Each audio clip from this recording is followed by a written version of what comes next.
Hi, in this video we're going to show you a method that you could use to hide the switch user option in the Windows Start menu. So when you click on Start, click on your user account, then you have the three dots here for more options, and then you could switch to a different user. So we're going to show you how to remove this if you want to disable it or if you want to hide the other users.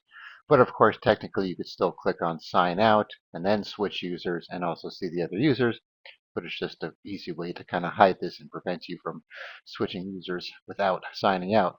So there used to be a way to actually hide the sign out option altogether with a registry edit, but Microsoft kind of blocked that now so it doesn't work.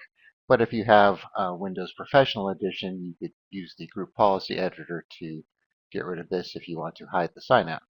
All right, so to do this, we're going to do a simple registry edit. So I have one file here that will hide it, and then another one to restore it. You can see it just changes the dword value there. So to do so, all we need to do is double click the hide switch user registry file. Say yes to the UAC prompt, so you'll need to be an admin to do this. And then this is just telling you that it's adding the information from this file into the registry. So I'll click on yes, and then OK.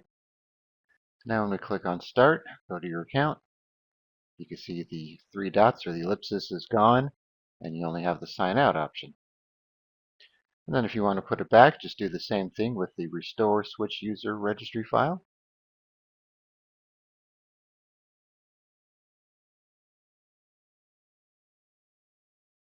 Now the option's back.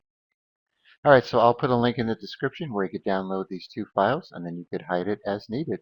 All right, thanks for watching, and be sure to subscribe.